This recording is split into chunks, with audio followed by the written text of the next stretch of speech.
E aí, gente, estamos aí mais uma aula de química. Na aula de hoje nós vamos falar sobre geometria molecular, como está descrito no slide aí, ó. A geometria molecular descreve o arranjo espacial do átomo central e dos átomos ligados diretamente a ele. Então aqui, ó, nós vamos ter, por exemplo, aqui na geometria linear, a gente vai ter aqui um átomo central e aqui a gente vai ter, no caso aqui como está representado, ó, dois átomos ligados a ele, certo? E aqui ele pode também aparecer somente um, na verdade somente um par, né? Tendo dois elementos químicos aqui. Então aqui na parte central seria um elemento químico que está ligado a outros dois aqui. Por exemplo, a gente poderia utilizar aqui, ó, a molécula do dióxido de carbono. A gente vai ter aqui, por exemplo, o átomo de carbono. O carbono ele vai ter aí na sua camada de valência 4 elétrons, né? Tá na família 4A. E aqui nós vamos ter ligados a esse elemento químico aqui, ó, o oxigênio. Perdoe, gente, pelo O que tá horrível. Tentar fechar esse negócio pra melhorar, o negócio já tá feio. Entenda isso como oxigênio. Aqui a gente tem outro oxigênio aqui. Misericórdia, Jesus. E aqui nós vamos ter os elétrons desse átomo de oxigênio. Bom, nós falamos que o oxigênio ele vai estar lá na família 6A. Se ele está na família 6A, grupo 16, né? Ele vai ter na sua última camada 6 elétrons. E a gente representa aqui dessa forma, ó. Coloco aqui e aqui a gente põe a ligação. Vai compartilhar aqui o par de elétrons e vai compartilhar aqui também. Então a gente tem o oxigênio aqui, ó, ele já tem o seu octeto preenchido. Tinham 6, mas os dois aqui que ele compartilhou com o carbono tem 8. O carbono aqui ele tinha 4, com mais 2 que ele compartilhou aqui, ó, 6. Ainda faltam mais 2 para esse carbono, exatamente os 2 que faltam para esse oxigênio aqui, ó. Então aqui ele vai compartilhar o elétron, tá vendo? Fez mais um aqui e fez outro compartilhamento aqui. Desde já eu peço perdão a vocês porque minha coordenação motora ela é horrível, tá? Mas um dia eu aprendo a mexer nisso aqui. Perceba aqui, gente, o seguinte. Aqui a gente tem o átomo central, que no caso aqui vai ser o carbono, e vai estar ligado a dois elementos químicos aqui, ó. No caso são 2 átomos de oxigênio. Perceba que a forma com a qual ele está organizado aí é o que a gente chama de geometria linear, né? Ele forma uma linha, mas nem sempre isso vai acontecer, porque nós vamos ter casos, por exemplo, em que vai haver uma distorção nessa direção dessa ligação química. Essa ligação ela vai ser distorcida para baixo, como no caso aqui da geometria angular. Um exemplo claro disso vai vir nos próximos slides aí, por exemplo, da água. A fórmula da água a gente sabe que é H2O. Aqui eu teria um átomo de oxigênio, eu desisto de fazer o O aqui, gente. E aqui nós teríamos o átomo de hidrogênio. Olha, até que saiu certinho. Para que eu fui falar? Hoje já ficou horrível. Então aqui, gente, ó, imagine que o hidrogênio ele vai ter aqui um elétron na sua última camada e o oxigênio, como a gente vê, ele vai ter 6. A gente vai entender nos próximos slides por que isso acontece, por que a molécula de água vai ter uma geometria angular e não linear, assim como é o caso do carbono aí. Mas também vamos seguir aqui, ó, falando dos outros tipos de geometria. A gente tem a geometria trigonal plana, nós temos aí também a geometria piramidal e a geometria tetraédrica aí. Como eu falei, a gente pode prever como a molécula ela vai estar organizada, certo? Se vai ser angular, se vai ser linear, se vai ser tetraédrica, se vai ser piramidal. Tudo isso a gente vai ter que levar em consideração a teoria da repulsão dos pares eletrônicos da camada de valência. Essa teoria ela fala justamente o que está escrito para vocês aí, ó. Os pares de elétrons ao redor do átomo central distribuem-se no espaço de forma a afastarem-se o máximo possível uns dos outros, a fim de garantir essa estabilidade. Então isso é o que vai explicar essa situação aqui, ó. Observe que no primeiro exemplo, no primeiro caso ali da geometria linear, o átomo central, você vai ter aqui, ó, no átomo de carbono, 2 elétrons de um lado, mais 2 do outro aqui.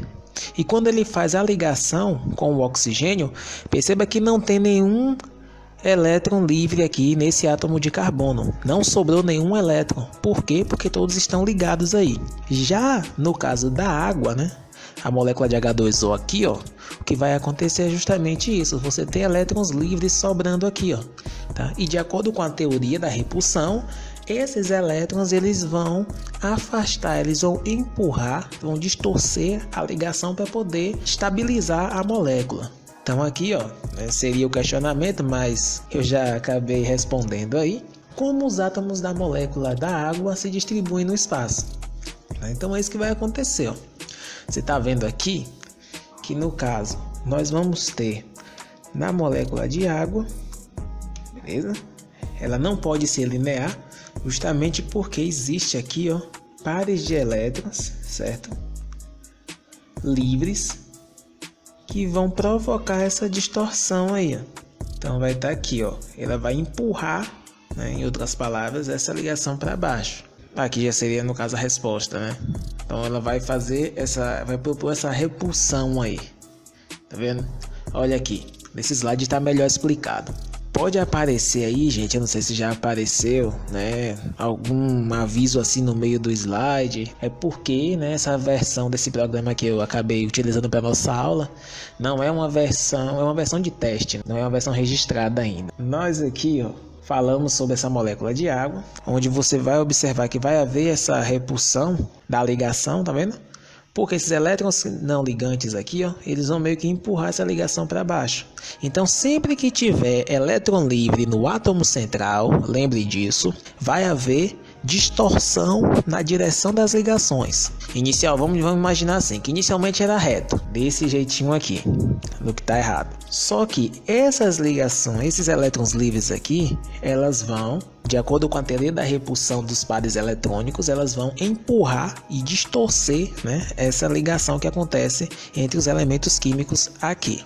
Por isso que a água, ela vai ter aí a geometria angular, forma esse ângulo aí. E aí a gente tem um resuminho da geometria. A gente vai falar um pouco sobre cada uma delas aí, mas eu já quero colocar esse quadro para vocês aí, ó. Algo que vai ficar simples a gente prever, né, a geometria de uma molécula. Observe lá no primeiro caso. Se eu tenho uma molécula que é formada por 2 átomos, a geometria ela sempre será linear, tá? Não tem como ser outra. Se é formada por 2 átomos, ela vai ser sempre linear. Se a minha molécula ela for formada por 3 átomos, aí eu tenho duas situações. Ou ela vai ser linear, ou ela vai ser angular.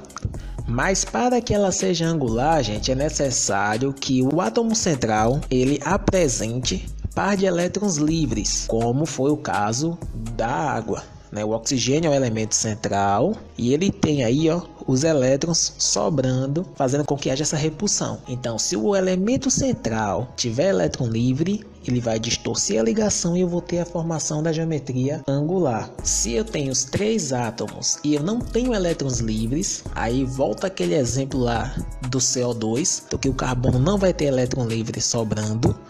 Então, você vai ter ali uma geometria linear.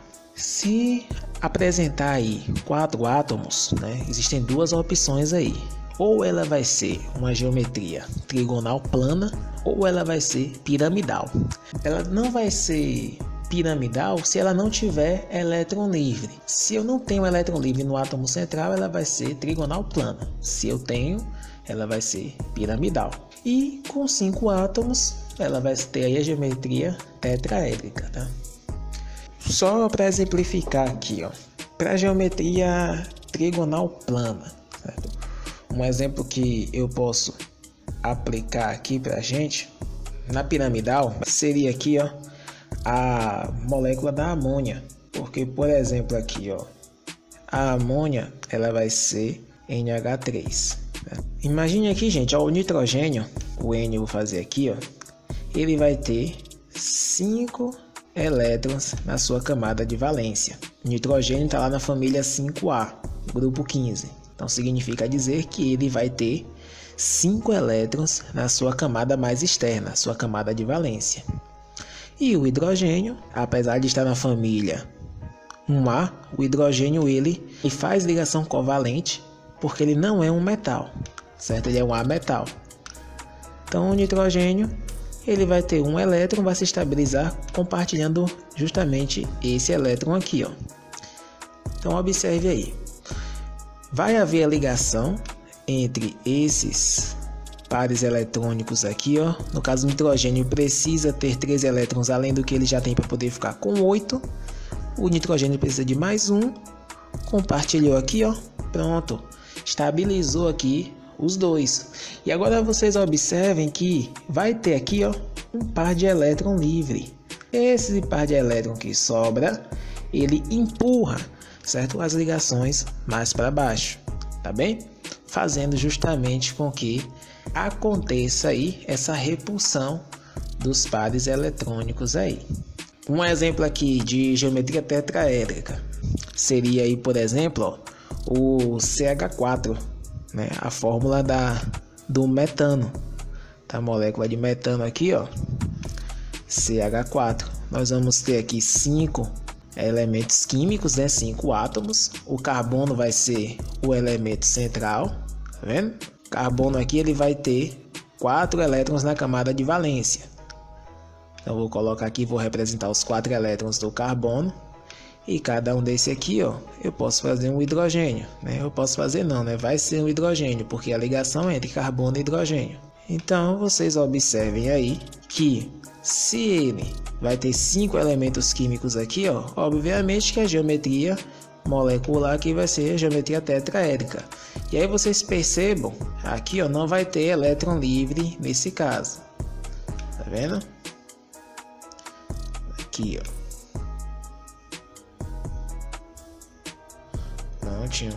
Aqui, gente, para trigonal plana, eu posso utilizar aqui uma das exceções do octeto, tá? Que é o BF3. Então aqui, ó, o boro, ele vai ter 3 elétrons, certo? Vai estar lá na família 3A. E aí eu falo para vocês que o boro, assim como o hidrogênio também, vai ser uma exceção da teoria do octeto. Eles vão fazer aqui a ligação, não vai ter elétron livre, e aí você tem a geometria trigonal. Então, gente, a parte da geometria é basicamente essa, tá?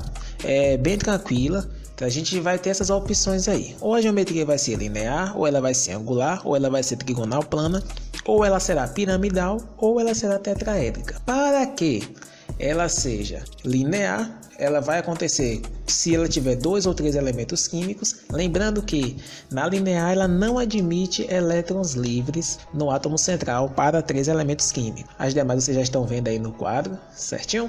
Se inscreva no nosso canal, curta nossos vídeos e compartilhe aí com seus colegas, com seus amigos, para que a gente possa estar aprendendo mais e mais sobre a química. Um forte abraço!